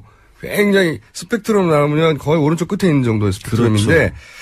그런 분들도 있다 보니까 자기가 가지고 있는 직업적 전문성으로 볼 때는 이건 명백한 사안인데 본인이 가진 정치적 성향으로 볼 때는 어떻게든 이해해주고 싶은 게 발동할 수 있잖아요. 그 이해해주고 싶은 생각을 하는 분들이 이제 헌법재판소 재판관들은 아니고 저도 좀 법조계 인사들 중에서도 분들 중에서도 고위직을 지냈다거나 조금 이제 오래 일을 하셨던 분들 중에 그런 분들 얘기를 들어봤어요. 근데 아주 단적으로 말씀드리면 이런 생각들을 하신 것 같아요. 대통령이라면 그 정도 일은 좀 할 수 있는 거 아니냐. 그러니까요. 네. 그게 가장 문제죠. 잘못하지 않았다는 게 아니라. 잘못했던 게 아니라 네. 아니 대통령이 가진 권한이 얼마나 많고 그동안의 다른 대통령들이 해왔던 일들에 비하면 이거는 크다고 볼 수 없지 않느냐. 구태타를 한 것도 아니고 예. 뭐 이런 식의. 그러니까요. 그런 생각을 하는 분이 있는데 그게 법적인 관점하고는 다르다라는 거예요. 제 말이 그거예요. 네. 법으로 법리로 재판으로 이게 애매모호하다는 게 아니고. 아니 그러니까 그래서 말씀드린 이유가 그래도 정치적인 성향이 자기가 아무리 그렇더라도 안 드러났으면 모를까. 이게 드러나 버렸고. 한 가지 제가 이 판결이 인용의 가능성이 개인적으로 더 높다고 추정하는 이유는 본인이 그 이유를 써야 한다. 그렇죠. 정치적 네. 성향만으로 판단할 게 아니라 자신의 정치적 성향을 자신이 직업적으로 쌓아온 전문 지식으로 언어로 바꿔서 거기 써야 되는데 쓰는 게 어렵지 않겠나. 아니, 그러니까 그거예요. 이게 판사가 결정문을 쓰는 건 이번 헌법재판소는 결정문인데 결정문을 그냥 쓰는 게 아니라 재료가 있어야 되잖아요. 그러니까 아까 얘기한 것처럼 대통령 대리인단에서 재료를 제공을 못 해준 거예요. 근데 얼마나 많은 반대되는 재료가 나왔냐면 이번에 12월 9일부터 이제 심판이 시작이 됐잖아요. 지난해. 네. 그렇게 했을 때 90일간이라고 하니까 보통은 90일이면 길지만 기다린 사람 입장에 길지만 이거 사실 대통령 탄핵에 치고는 짧은 기간이 아니냐. 보통 뭐 어떤 재판도 막 1년, 2년도 간다고 하는데. 1년이면 뭡니까? 저 5년 동안 하는 건데. 기운 빠지게 그런 얘기를 하세요. 근데 언제 끝날지 모르겠어요. 저는 도대체. 이건 단심이잖아요. 헌법재판은. 헌법재판 단심이고. 아니 저는 아직 1심도 하고 있어요. 1심이 5년이 갔어. 무슨 재판이지? 이제 나중에 들어보시고 갑자기 궁금해지네. 끝나고 물어볼게요. 근데 예. 헌법재판소에서 1년에 결정을 보통 몇 개나 할 것 같아요? 많이 하죠. 한 1,500개까지. 그러니까요. 많이 한다고 들었어요. 네, 굉장히 많이. 한 달에 100개 넘게 하거든요. 네, 막 쳐낸다고 들었습니다. 그거 다 중단돼 있어요. 그리고 90일 동안 여기만 매진을 했어요. 변론기일이 20차례가 열렸는데 일반적인 재판의 변론기일은 너무 겪어봐서 아시겠지만 한 달에 한 번꼴이에요. 그래요. 그러니까 실제로는 이게 1년 8개월 이상의 재판한 것과 마찬가지예요. 네, 압축을 했습니다. 네, 압축을 한 거니까. 거의 2년 가까이 되는 할 거를 90일로 줄였다 뿐이지 네. 그 심리가 부족했던 게 아니에요. 그건 아니에요. 예, 그리고 90명 증인 신청을 했는데 36명 채택을 했고 증인 36부터 엄청 많은 겁니다. 25명이 나와서 직접 얘기를 했어요. 네. 그 25명 얘기 중에 이거를 기각하는 데 필요한 얘기를 해준 사람이 아무도 없어요. 맞아요. 그래서 그 재판관이 여러 번 얘기했잖아요. 왜 대통령한테 불리한 얘기를 자꾸 부르세요라고. 그러니까 오죽했으면 재판관이 그런 얘기까지 했어요. 그러니까 뭔가 기각을 하고 싶어도 거기에 맞춰서 쓸만한 내용이 없어요. 나는 그럼 거기다 그거 쓸 거예요? 나는 대통령이니까 뭐 옛날 대통령이 이보다 더한 일도 전두환 뭐 이런 사람들은 더한 일도 했는데 이거 일반인은 그런 말할 수 있는데 헌법재판관이 앞으로 영원히 남는 결정문에 그걸 쓸 수가 없어요. 쓸 수가 없다라는 거죠. 제가 유일하게 인용 가능성이 높다고 생각하는 근거입니다. 네. 오늘 참 많이 동의해 주시네요. 이거 저도 많이 생각해 봤는데 네. 그러니까 직업적 전문성과 정치적 상황이 만나면 대부분 정치적 상황이 이겨요. 대부분의 경우에는. 그렇죠. 그게 소신이라고 생각을 하기만 예. 사람이니까 자기가 믿는 바대로 그러니까 신념에다가 전문 지식을 갖다 붙이는 거죠. 예, 동원하는 거죠. 아니, 그러니까 솔직히 저도 뭐 판사분들도 그런 얘기해요. 우리도 사람인데 어쩔 때는 딱 보면 안다. 그러니까 딱 보면 안다는 게 진짜 안다는 게 아니라 자기도 느끼는 감이 있다는 거예요. 그러면 여러 가지 그 증거 자료들이 있을 거 아니에요. 거기에 자기의 어떤 생각에 맞춰서 거꾸로 붙인다라는 거죠. 그렇죠. 그래서 그렇게 하고 싶은데 뭐 없잖아. 너무 소재가 없고 네. 그리고 그렇게 하려면 어쨌든 자기 이름으로 영원히 남을 그렇죠. 앞으로 아마 100년, 200년 지나도 계속 나올 텐데. 당장 내일부터 누구는 이렇게 생각해서 이렇게 판단해냈다는 게 발표가 돼야 되는데. 기분을 쓸 수가 없잖아요. 기분을. 소설을 쓸 수는 없죠. 그러니까 본인이 이러이러한 이유로 기각한다고 법리적으로 구성해야 되는데 그 법리가 탄탄하지 않다는 걸 본인이 써놓고 만약에 이거는 말이 안 되네 해버리면 못 쓴단 말이죠. 그리고 예를 들어서 가장 또 이제 반대하는 쪽에서 지금도 끝까지 이제 주장하는 게 대통령이 직접 받은 게 없지 않느냐. 네. 뇌물과 관련해서는. 근데 뇌물 5개 헌법재판소에서 정리한 5개 쟁점 중에 하나밖에 없고요. 그게 그렇게 크게 중요하지도 않아요. 그리고 헌법재판과 형사재판은 분명히 구별이 되기 때문에 이건 최고 공무원에 대한 파면 절차거든요. 극단적으로 공무원 같은 경우에는 일 열심히 안 했다는 이유만으로 파면되는 게 공무원이에요. 자, 다 알겠어요. 네. 다 알겠고. 합리적인 28시간만 기다려보면 되니까. 합리적인 관점에서는 더 이상의 그 논란의 여지는 저도 없다고 생각해요. 네. 그치만 우리가 이제 합리적이고 논란의 여지가 없다는 이유만으로 정치적 결정이 내리던 경우는 그렇게 많잖아요. 그러니까 그게 왔다 갔다 할 수 있을 때 뭔가 애매하고 뭔가 이렇게 볼 수도 있고 저렇게 볼 수도 있는 사안일 때 그렇게 생각할 수 있고 물론 아직도 뭐 주장하는 분들이 그래서 저는 지금도 예를 들어 주변에 예를 들어서 뭐 종편을 많이 다니시니까 거기에 이제 보수적인 분들이 좀 많지 않습니까 패널이 그분들 중에는 실제로 기각돼야 한다고 신념을 믿는 분들이 있잖아요. 제가 말씀드린 게 그거예요. 대통령인데 옛날엔 이보다 더했다 이런 얘기 하시는 분들도 있고 그 돈 받은 거 없다. 근데 그 두 개가 성립할 수 없다는 거 말씀드렸잖아요. 법리적으로는 그 이유를 쓸 수는 없어요. 그 이유를 쓸 수는 없는 거예요. 구태타 들고 사람들 몇백 명 죽은 적도 있는데. 그리고 16체 변론 이후로 특히 이제 김평우 변호사가 들어온 이후로 계속해서 대리인단에서 일관되게 주장해온 게 각하예요. 재심이고. 저는 김평우 변호사가 들어와서 촛불 그러니까 그 친박 집회 반대 집회 네. 친박 집회는 성공적인지 모르겠지만 이 탄핵 심판에는 대단히 부정적인 이야기를 봅니다. 근데 변호사들이 저도 일을 하다 보면 한 곳에 쏠리잖아요. 뭔가 정말 암담해 보였는데 빛처럼 보이는 뭔가가 있으면 우르르 거기로 몰려가거든요. 네.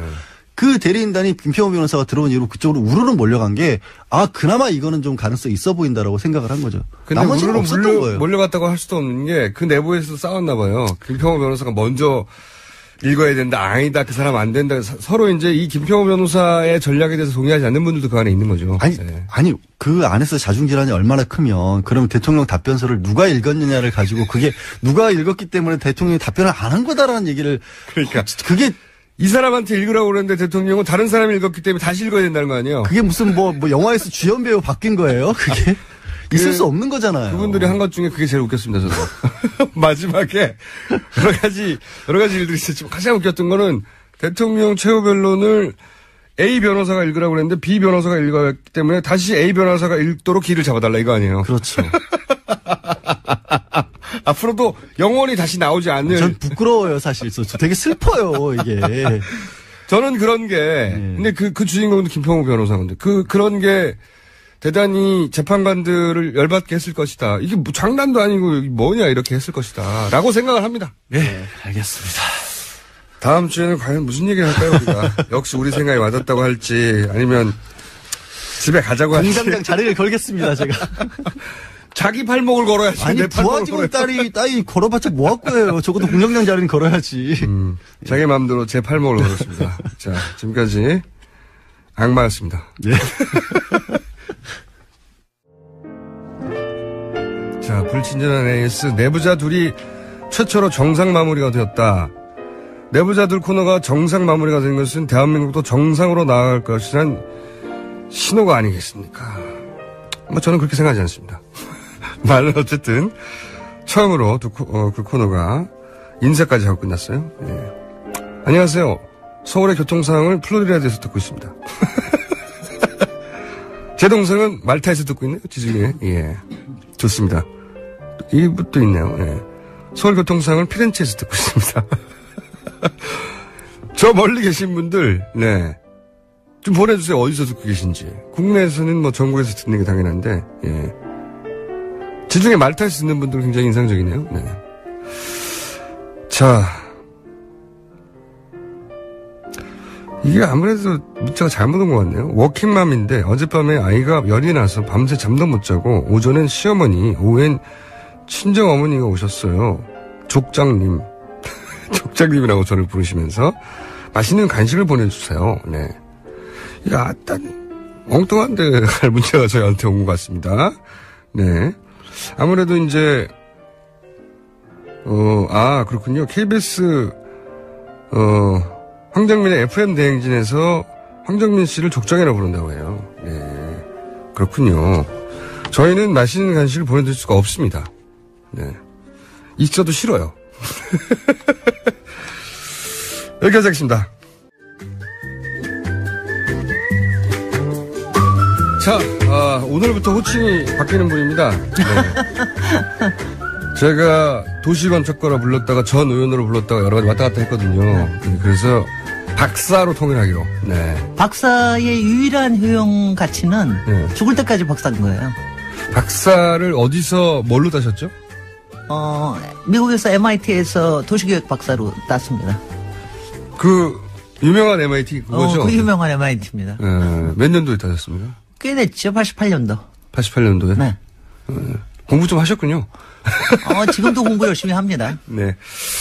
자, 박사님, MIT 박사님이라고 제가 불러드릴게요, 그러면. 그러지 마세요. 나 그거 듣기 싫어요. 우리나라의 네. 도시공학과로 MIT 박사를 딴 여성 공학도가 몇 명이나 됩니까? 본인은 아실 거 아니에요? 우리나라에는 지금은 거기서 저까지 포함해서 여자 박사가 둘이었는데. 둘밖에 없어요? 그분은 미국에서 활동하시고. 그리고 한 가지 분명히 얘기하시면 도시계획은 공학은 아닙니다. 그리고 MIT는 공학만은 아닙니다. 그래요? 그리고 제가 오늘 얘기하려고 하는 4대강 사업도 공학만은 아닙니다. 네. 공학이 아니다. 네. 그럼 뭘로 불려야 됩니까? 보통 도시계획 박사라고 얘기해요. 그쪽에는 정확하게 도시계획 박사로 얘기합니다. 네. 알겠습니다. 단 2명밖에 없는, 국내에는 유일한, 네. 한 분은 미국에 계시기 때문에. 자, 박사님, 오늘은 4대강을 주제로 정했다고 하셨는데 왜 그렇습니까? 왜 4대강 사업 사실 왜 얘기를 안 하고 있나 좀 이상하게 생각했을 거예요. 예. 그런데 솔직히 박근혜 정권 내에서는 솔직히 얘기할 거리가 별로 없었습니다. 왜냐하면 그냥 완전히 모르쇠로 묻어두고 있었거든요. 모른 척했죠. 완전히 모른 척했습니다. 아무리 그러니까 녹조 뉴스가 나와도 모른 척했어요. 녹조 라떼 뉴스가 나오든 뭐 그 밑에 쇄골 현상이 나오든 그냥 모르는 척했어요. 그러니까 유일하게 했던 게 2년 전에, 2, 3년 전에 2013년부터인데 조사 4대강 사업 조사 평가위원회를 만들었습니다. 그래서 거기서 한 1년 반 동안 활동해서 결과가 나왔고 그리고 또 감사원에서 3번의 감사를 했어요. 그러니까 감사에서도 다 문제가 있다고 드러났고 조사평가위원회에서도 4대강 사업에 상당한 문제가 있다는 걸 다 지적을 했는데도 불구하고 뭐 땅만 그리고 2년 동안 가만히 있어요. 땅만 파봐도 실지령이 나오고. 그리고 뭐 지금 그러니까 여러분들이 그러니까 너무나 똑같은 뉴스를 전해드려야 되기 때문에 똑같은 얘기하기가 미안할 정도로 수질은 녹조라떼로 얘기가 되고 거기서 새로 나온 얘기가 큰빛 이끼벌레 요새는 뭐 깔따구 얘기 나오고 실지령이 나오고. 실지령이는 시궁창에서 사는 애들입니다. 썩은 데 사는 거거든요. 썩은 데. 시궁창에서 사는 애들이 실지령입니다. 그러니까 요새는 가면 다 뻘들 쌓여 있고요. 그리고 그동안 얘기했던 계속해서 침식이 다시 되고 역행 침식이 또 일어나서 다시 모래톱이 생기고 그다음 쇄골 현상이라고 하는 거는 보 자체가 안전하지 않은 게 15개 중에서 6개가 안전하지 않다고 감사원에 지적이 됐거든요. 근데 그거 중에가 그게 계속해서 그 밑에가 파입니다. 물이 흘러가면서. 그러니까 그것도 계속해서 안전상의 문제가 되거든요. 그런 문제가 계속 있었음에도 불구하고 가만히 있는 거예요. 아니, 맨 처음부터 나온 지적이 물 가두면 썩는다였고. 실제로 이제 썩어서 녹조가 나온 것이고. 녹조가 바로 다음 해부터 나와가지고 처음에는 여름에만 나오는 거다. 요번 여름이 더워서 나온다. 그러다가 가을에도 나오고 다시 봄에도 나오고 드디어 겨울까지 나오고. 1년 내내 덮여 있고. 그리고 특히 낙동강 같은 데는 문제가 심각해서요. 낙동강에 녹조가 심해가지고 그 마이크로시스틴이라고 이젠 다 아십니다. 거기 있는 아주 나쁜 독성 있는 물질인데 문제는 뭐냐면 낙동강은 제일 문제인 게요. 딴 데 강은 그래도 우리가 먹는 게 아니에요. 우리는 댐에서 나오는 물을 먹는데 낙동강은 직접 1,300만이 먹고 있는 식수죠. 물이거든요. 그런데 거기서 그렇게 독성 물질이 나오고 그리고 그걸 여와하는 정수장도 그렇게 시원치가 않습니다. 근데 이제 그러고도 내버려 두는 거예요. 그리고 매년 5천억 이상씩 계속 들어갑니다. 유지관리비는 3천억, 수자원공사에 들어간 8조에 대해서 2천억씩 계속해서 들어가고 이렇게 해서 계속 들어갑니다. 근데 왜 이렇게 가만히 있다가 갑자기 올 초에 바로 지난달 말부터 했습니다.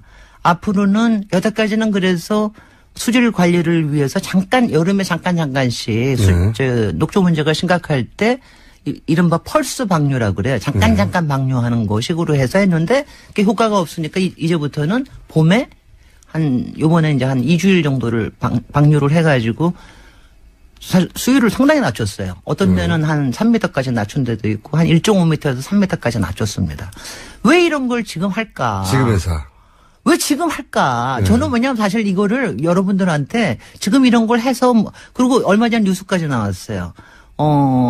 지금 환경부가 됐는데 환경부가 내년에 낙동강에 있는 보 한두 개를 시험으로 해체해 보려고 한다. 이런 뉴스가 나왔는데. 할까요? 다음 정권이 만약에 들어서서 낙동강, 그러니까 이 4대강 문제를 이제 본격적으로 다루게 될 때 이 공무원들이 아무것도 알아야 했다는 게 드러나면 안 되니까 이제 슬슬 제스처를 취하는 거 아닐까요? 그게 뭐 제일 첫 번일 겁니다. 저는 그렇게 봅니다. 저는 그래서 그걸 왜 그럴까? 지금 요번에 한 방류가 얼마나 효과적일까, 얼마나 문제일까 이거 얘기하기보다도 왜 지금 이럴까? 지금이. 오늘 그 얘기만 하십시오. 너무 이제 많은 얘기니까. 첫 번째는 역시 사실 이제 바로 박근혜 정권의 말년이기 때문이죠. 그러니까 말년이기 때문에 지금 뭔가 해놓지 않으면 차기 정권에 검찰처럼 뭔가 우리 뭐 이렇게 비비러 다 불려간다 이제. 자기들이 잘못한 거 알고 있으니까. 알고 있었습니다. 아무것도 안 한 게 아니라 이렇게 시험 방류도 해봤고 이렇게 길게 방류도 해가지고 뭐 저수지하고 해가지고서는 이렇게 뭐 해봤습니다. 문체부가 블랙리스트로 당하는 걸 보면서. 이거 큰일 났다, 이거. 지금 사실 공무원 세계에서는 그런 일들이 꽤 많을 겁니다. 검찰뿐만이 아니라 굉장히 많은데 사실 작년에 지금 환경부 장관이 바뀌면서 4대강에 대해서 그때 청문회 할 때 4대강에서 뭔가 하겠다는 얘기는 했어요. 그러니까 아주 빌미가 좋은 거죠. 그리고 그동안 조사평가위원회에서 뭔가 하라고 한 용역이 작년 말에 끝났어요. 그러니까 올해 이제 초에 지금 특히 이제 올 초에 하기가 좋은 거는 지금이 그러니까 물이 필요한 시기가 아니잖아요. 지금 용수 시기가 아니잖아요. 그러니까 지금 물을 낮추기 가장 좋다 해서 하는 겁니다. 그래서 이제 그게 한 가지가 있고요. 또 하나 제가 지금 좀 저는 보고 있으면서 솔직히는 그러니까 맨날 이렇게 왜 박근혜 국정농단은 맨날 모욕당하는 느낌이잖아요. 네. 맨날 모욕감과 치욕감이 드는 건데 4대강 사업에 대해서는 맨날 우롱당하는 느낌이에요. 차이가 어디죠? 모욕과 우롱은? 완전히 다릅니다. 하나는 가슴이 무너지는 거고, 하나는 머리가 나를 이렇게 무시하는 거야. 이런 느낌이 드는 겁니다. 어느 쪽이 머리를 지금 무시하는 겁니까? 아니, 그 4대강은 논리로 얘기할 수 있는 거 아니에요. 그래도. 이거 하나는 완전히 감정적인 걸 무너뜨리는데, 하나는, 아니, 나를 이렇게 바보로 하는 거야. 뭐야. 우리가 이렇게 물이 이렇게 다 썩어가는 걸 모른다고 생각하는 거야? 모른다고 생각하고, 인제 와서 뭐 이렇게 해서 한다고 그러는 거야. 그런데, 왜냐하면, 그러니까 지금이 뭐냐면요. 지금 4대강이 그래도 준공된 게 몇 년 됐죠? 짧은 거는 한 4년? 긴 거는 6년 4, 됐습니다. 5년 됐죠. 예. 5년 됐죠. 2012년에 처음 됐으니까 네네. 올해가 5년이 되는 겁니다. 근데 올해가 되면 이명박 대통령 임기 내에 끝내야 한다고 난리를 쳤기 그러니까 때문에. 말하자면은 지금 사드 배치 같은 거는 그 뭐라 그러죠? 알박기라고 그러는데 그때는 완전히 대못을 16개를 강에다 쿵쿵 박아 놓은 거죠. 절대로 문제 없다. 막 이런 식으로 했는데 올해가 되면은 이제 뭐가 끝나냐 하면은 하자 보수 기간이 끝나요. 그러니까 이 16개 보호에 따라서 전문가의 관점이 나오는군요. 왜냐하면 이게 이런 거예요. 왜냐하면 보마다 다릅니다. 지금 이제 가장 문제가 되고 있는 게 공주보, 세종보가 이제 문제가 돼서 제일 먼저 열었는데 그 경우에는 뭐냐면은 금강에 대해서는 그래도 안희정 도지사가 끊임없이 모니터를 했어요. 그리고 공주보 같은 경우하고 세종보는 하자보수 기간이 벌써 끝나버렸어요. 그래서 매년 우리 세금을 들여가지고 하자보수가 끝났다는 거는 기업이 돈 벌 찬스가 왔다는 거네, 다시. 네, 바로 그렇습니다. 그 다음에 또 하나는 지금 5년의 하자보수 기간이 나머지는 대부분 하자보수 기간이 끝나가요. 그러면 뭐냐? 얘를 열어야 문제가 드러날 거 아니에요. 사실 이게 뭐냐, 흙으로 덮은 게 아니고 다 물로 덮은 거 아닙니까? 물에 잠겨 있는 거죠. 모든 문제를 잠궈 놓은 거 아니에요. 6m 밑에다가. 거기에 무슨 배가 있든 무슨 철골이 있든 뭐가 새굴이 됐든 뭐가 더러워지든 다 물 밑에 감춘 거거든요. 근데 이게 드러나고 여기에 있던 문제가 드러나는 게 사실은 하자 보수 기간 내에 드러나야 뭔가 조치를 취할 수가 있는 거죠. 그러니까 그 비난과 책임은 정치에 가겠지만 어쨌든 그걸 해결하려면 다시 기업이 트럭을 갖다 흙을 어떻게 하던 굴착기를 갖다 놓던 그러니까 기업이 다시 돈 벌 기회가 있다. 두 가지인 게 하나는 기존의 정부 쪽에서는 이제 기업의 마지막 하자 보수에 말하자면은 기회를 준다는 게 아니라 이거는 거기에 이렇게 손을 쓰려고 그러는 거죠. 그러니까 그렇지 않으면 정부에서 앞으로는 세금 들여서 해야 되니까 그게 있고 또 하자보수 끝나기 전에 그걸 일을 시키는 거 하나. 네. 또 하나 기업 쪽에서는 사실 여기서부터 무슨 또 새로운 기회가 올지를 모르는 거죠.